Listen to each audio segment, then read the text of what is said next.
Hello and good evening. You're watching Express News with me, Nancy Kohli. Let's take a look at the top stories of the day. Vice President M. Venkaiah Naidu addresses the nation on the occasion of Matrabhasha Divas celebrations in Delhi, emphasizes the need to impart education based on one's mother tongue. Also expresses concern that over 40% people are not being able to access education in a language they understand. Union HRD Minister Ramesh Pokhriyal Nishank was the guest of honor on the occasion. The minister said that Matrabhasha shows path in every walk of life. He said that whatever is learned in the mother tongue is remembered lifelong. Union Minister Prasar Bharati said that mother tongue becomes an integral part of one's life from the birth, and there are numerous researches which clearly states that primary education or school education must be imparted in the mother tongue. US President Donald Trump and First Lady Melania Trump will be on their first state visit to India on 24th February at the invitation of Prime Minister Modi. Prime Minister Modi and the US President will hold talks in Delhi on 25th February, where issues like strategic partnership in defense, security, counter-terror, trade, energy and people-to-people exchanges will be discussed. India is all set to welcome the US President Donald Trump on 24th February with preparations in place at Ahmedabad Motera Cricket Stadium, slated to be the largest stadium in the world. More than 1 lakh have already registered for the event Namaste Trump, where Prime Minister Modi and President Trump will jointly address the gathering. Ramesh Kumar, the External Affairs Ministry spokesperson, said that with regard to signing of the trade deals in the upcoming state visit of the US President, we hope to reach an agreement and understanding without rushing into a deal, as issues involved are complicated. He also expressed hope that the cooperation between India and the US on counter-terror will strengthen further through the talks, besides the understanding on regional issues. On the COVID-19 outbreak in China, the spokesperson of the ministry said that Government of India has decided to send a military aircraft consignment of medical supplies to Wuhan as China continues to fight against the epidemic. On its return journey, the aircraft will bring in more Indians trapped there. Meanwhile, in Japan, the number of Indians tested positive for COVID-19 aboard quarantined cruise ship Diamond Princess has risen to 7. In Tamil Nadu, 20 people were killed and 23 others injured when a Kerala state government bus collided head-on with a container lorry in Tirupur district. Kerala Chief Minister extended condolences and directed 2 of his ministerial colleagues to rush to the spot to coordinate the relief operations. Prime Minister Modi expressed anguish on the road accident that killed 20 people in Tamil Nadu. He said his thoughts and prayers are with the bereaved families and wished speedy recovery for the injured. Arunachal Pradesh and Mizoram are celebrating their statehood day today. Both the states attained statehood on 20th February 1987. President and the Vice President greeted the people of the states and wished them prosperity. Prime Minister Modi extended wishes to the people of Arunachal Pradesh, saying the state is synonymous with patriotism and unwavering commitment to national progress. Prime Minister Modi also extended greetings to the people of Mizoram on their statehood day. The Prime Minister said that we are proud of the rich culture of this state. Those belonging to Mizoram have excelled in many spheres and contributed to India's growth, praying for Mizoram's development in the coming years. Union Home Minister Amit Shah is in Arunachal Pradesh to attend the 34th Statehood Day functions. The Home Minister launched Arunachal Pradesh Industrial and Investment Policy 2020, besides laying the foundation stone of the new headquarters of the state police. Addressing a public meeting in Itanagar, the minister said that Article 371 is intact and will never be removed. The Union Home Minister said that over 200 union ministers visited northeastern states since 2014 and asserted that development and welfare of the northeast is the responsibility of the entire nation.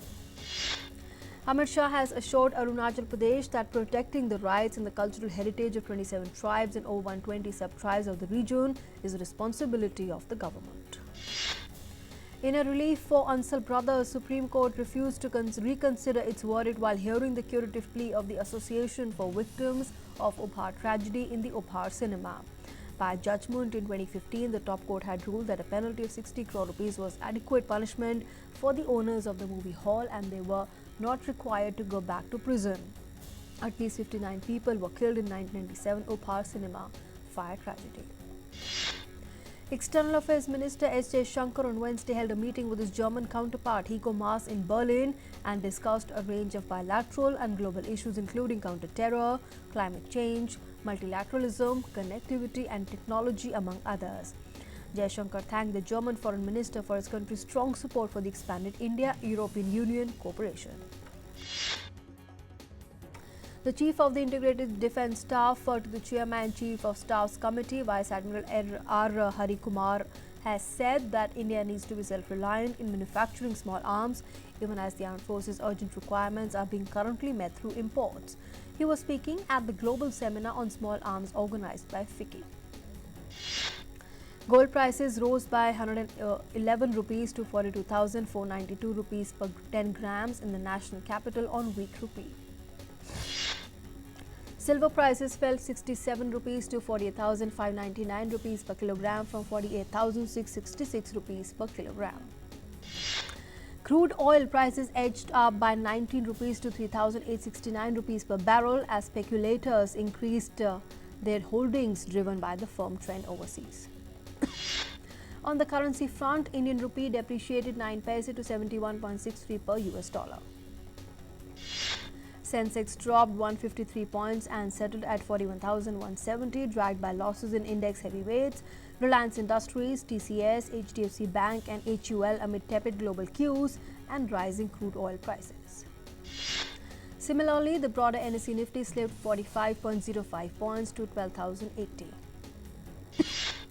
The IMF has warned that the coronavirus epidemic has already disrupted economic growth in China and a further spread to other countries could derail a highly fragile projected recovery in the global economy in 2020.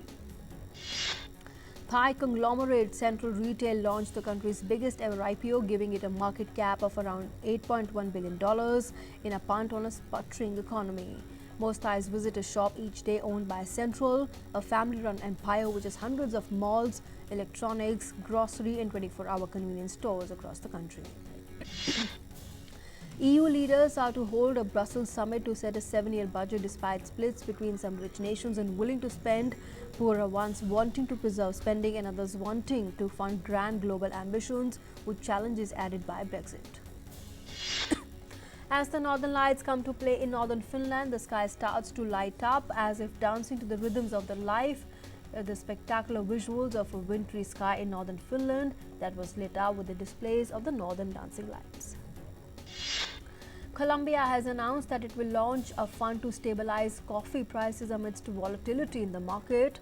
According to the country's treasurer, Alberto, the fund will support coffee growers with production cost and will safeguard against any falls in international coffee prices. In Malaysia, dashcam footage captured a meteor passing by and illuminating the night skies as seen from a highway in Johor Bahru. The International Meteor Organization said they had received 7 reports about a fireball. A Russian farmer shared dramatic footage on social media showing the rescue of 11 female horses that became trapped in an ice hole on a river in Russia's South Ural's Bashkiria region. The video shows a group of farmers rushing to drag the horses out with ropes one by one using a mechanical loader. Tunisian blacksmith Mohammad Chariati has been welding steel pieces to create elaborate works of art. The 53-year-old blacksmith started working when he was only 13. He uses metal pieces discarded by mechanics and recycles pieces from old cars and bikes once driven by his clients. A sketch artist captured the historic vote inside the U.S. Senate where U.S. President Donald Trump was acquitted at the conclusion of his impeachment trial. Trump survived only the 3rd presidential impeachment trial in U.S.'s history. Dagmar Turner, a patient at a British hospital, said that surgeons made a last-minute decision to allow her to play violin while they operated on her brain, so as to map her brain. She made the suggestion in a series of meetings prior to the surgery.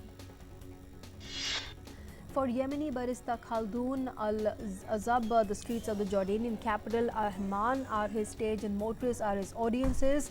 Every morning, dressed in traditional Yemeni attire, Azab stands outside a coffee shop where he works to perform his country's traditional dancing to attract the day's customers and earn his livelihood.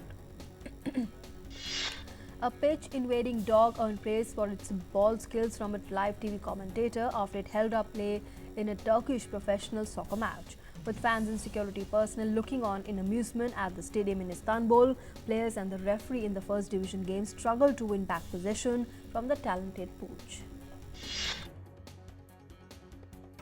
Prince Harry and his wife Meghan Markle will carry out their final public engagements as senior working members of Britain's royal family in late February and March before their status changes on 31st of March. The couple, who abruptly announced their intention in January to step down, would no longer have an office at the Buckingham Palace after 1st of April. Greece distanced from suggestions that it planned to drag a centuries-old dispute over the return of the Parthenon marbles into Brexit negotiations. Athens said that it would keep up its campaign for the return of the 2,500-old treasures and will consider which tools could support its cause. The number of confirmed cases of the novel coronavirus pneumonia has seen continuous decline in regions outside of the epidemic epicenter Hubei province for 16 days straight starting 3rd of February, according to the country's National Health Commission. Hundreds of relieved passengers disembarked from a coronavirus-stricken cruise ship in Japan after being given the all-clear, but health officials said 79 new cases had been detected. With 621 positive cases, the Diamond Princess is easily the biggest cluster of infected people outside China. The disease has now claimed more than 2,000 lives in China and spread panic worldwide. In Japan, those newly diagnosed with the virus will be taken off the ship to the hospital. Those who tested negative for the virus begin leaving the ship. The first chartered flight arranged by the Hong Kong Special Administrative Region arrived in Hong Kong, bringing 106 Hong Kong residents stranded on the novel coronavirus-inflicted Diamond Princess cruise ship back from Japan.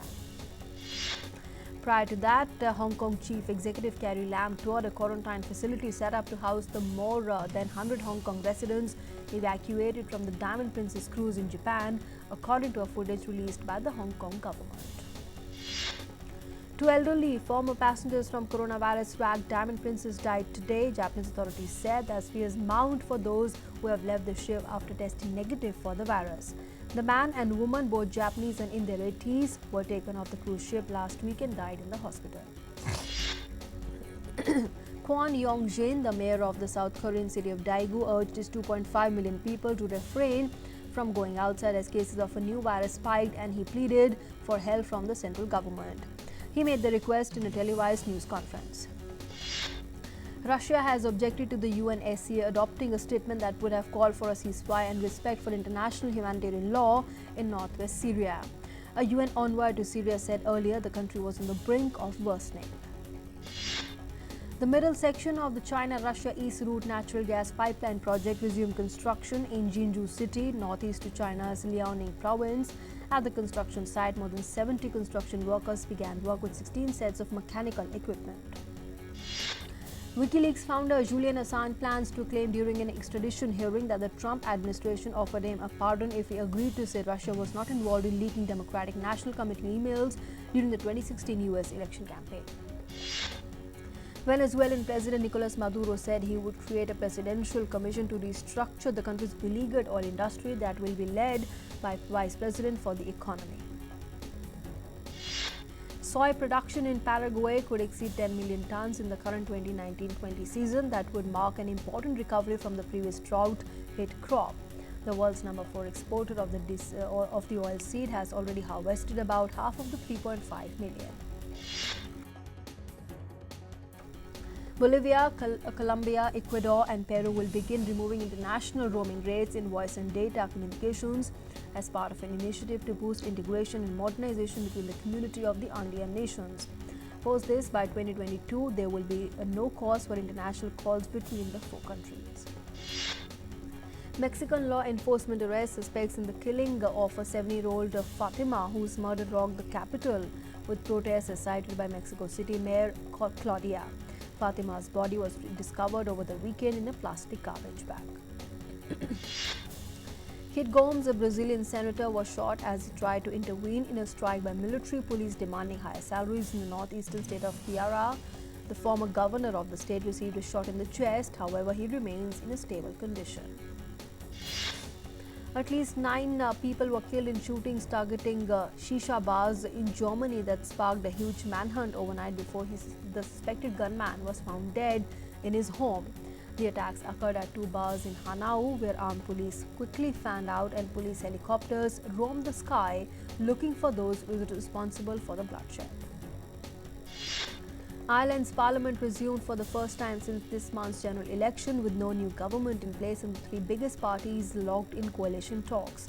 The lawmakers in the Dáil, the country's lower chamber, are due to sit with the 160 seats, reflecting a new political balance after the 8th February vote.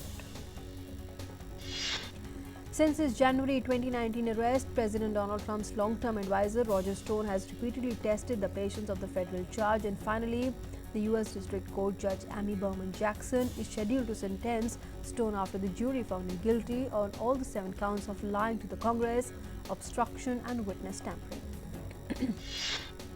Sri Srinivasan, a prominent Indian American judge, has created history by becoming the first person of South Asian descent to lead a powerful federal circuit court, considered next only to the US's Supreme Court. So Srinivasan took over as chief judge of the influential appeals court in Washington, D.C.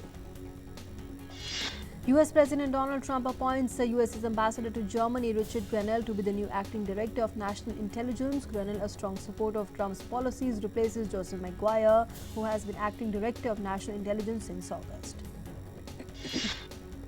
In Australia, an ex-rugby player killed himself after allegedly dousing his family with petrol and setting them alight in the family car in Brisbane. Rowan Baxter died from a self-inflicted stab wound on the footpath near the family car, where his 3 children died inside. However, his wife died in the hospital. Kenyan farmer tries to scare off the remaining locusts that ravaged her field in Kiusu, a sub-county located nearly 125 miles east of the capital, Nairobi.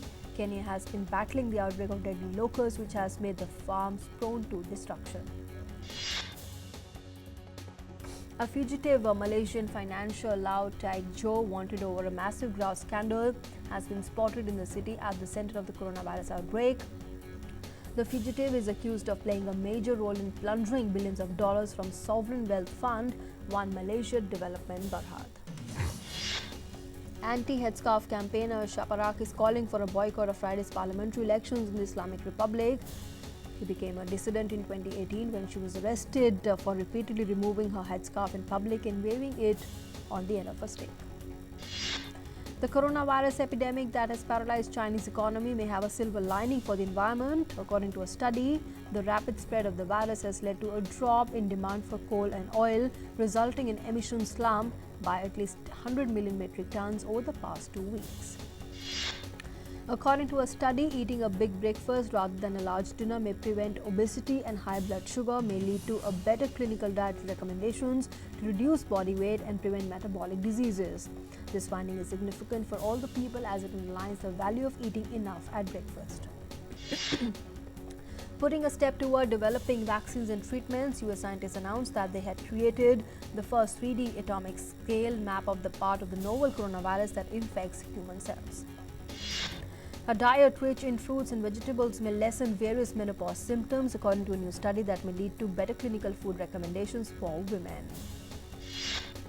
Gut bacteria may have played a bigger role in human evolution than previously thought, according to a study. Bacteria living in the guts of our ancestors may have been more important for human evolution than previously thought. That suggests that the adaptive nature of the microbes may have helped the ancient people survive in new geographic areas. India's battle-hardened cricketers are ready for the toughest challenge of the World Test Championship till date as they face formidable hosts New Zealand on a spicy Basin Reserve track in the series opener beginning on Friday. The last time New Zealand lost a series at home was back in March 2017, and since then have won 5 in familiar conditions. New Zealand skipper Kane Williamson said his team will rely on its tried and tested patient approach to tackle the Indian pace batter Jasprit Bumrah, Mohammad Shami and Ishant Sharma in the Test series starting on Friday. Kane Williamson said that Virat Kohli and he might be chalk and cheese when it comes to their on-field personas, but that has not come in the way of forming a mutual admiration club between them. India's vice-captain Ajinkya Rahane said that Rishabh Pant needs to accept that he is going through a rough patch and remain focused on improving as a cricketer. Pant has lost his spot in limited overs cricket to KL Rahul, and red ball plays to a much accomplished Wriddhiman Saha. FC Goa became the first team from the country to secure a berth in the group stage of the AFC Champions League, the continent's top-tier club competition, after beating Jamshedpur FC 5-0 in Indian Super League match. The top team at the end of the league stage of the ISL has been guaranteed a berth in the 2021 AFC Champions League. Ashu, Aditya Kundu and Hardeep won a bronze medal each in the respective weight categories as Indian wrestlers bagged 5 medals in the Greco-Roman events of the Asian Wrestling Championships on the second day of the competition. The Indian women's cricket team will be aiming for much-needed consistency when it opens its bid for an elusive ICC trophy with the T20 World Cup opener against defending champions Australia on Friday. They won and lost a game against the more accomplished England and Australia before losing to the mighty hosts, who have won the T20 World Cup a record of 4 times. The Indian women's cricket team captain Harmanpreet Kaur said her side will target consistent collective efforts instead of relying on just a couple of players to deliver the goods when it takes on Australia in the T20 World Cup, when India have failed to reach the final in any of the 6 previous editions of the tournament. The 2022 Commonwealth Games is considering a left-field bid to allow shooting and archery to be staged in India months before the main event in Birmingham. The chief executive of the Commonwealth Games Federation will chair a meeting this week when the offer could be agreed in principle. Virat Kohli indicated that the young opener Prithvi Shaw along with Mayank Agrawal may join the playing 11 in the first test against New Zealand. Prithvi Shaw was out of the team because the team had banned him. Apart from this, injury was also a big reason. India have made an excellent start to their maiden FIH Hockey Pro League season and are currently sitting third in the table with 8 points from 4 games. India would look to continue their fine form when they take on the title holders Australia in their next FIH Pro League tie on Friday. Indian Grandmasters B. Adiban and SP Sethuraman were among the winners in the opening round games of A Group at the Aeroflot Open Chess Tournament. Indian Grandmaster Vidit Gujarati played out a draw with compatriot P. Harikrishna in the 7th round of the Prague Chess Festival's master category to maintain a 1-point lead over the field. Formula One team McLaren revealed that they are taking measures to counter the threat of the deadly coronavirus, including banning entry to their motorhome at winter testing to anyone who has travelled from China. US President Donald Trump said that he's considering an invitation from Japan's Prime Minister Shinzo Abe to attend the Tokyo Olympics during a meeting with the members of the US Olympic Committee and organizers of the 2028 Los Angeles Games. India's number 2 doubles player David Sharan along with his partner Artem Sitak defeated the Sweden-French pair of Andre Goranson and Hugo Humbert to enter the quarterfinals of the Delray Beach Open. Divya Kakran defeated junior world champion Naruha Matsuyuki of Japan to enter the final of 68 kg category.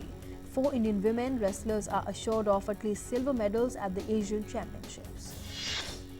Mongolia will host the first International Youth Green Games in 2020. The games will be held in the capital Ulaanbaatar from 13 to 19 September this year. Atlanta's Champions League debut campaign looks set to continue into the quarterfinals after they thumped Valencia 4-1 to take a commanding lead into the second leg of the last 16 tie.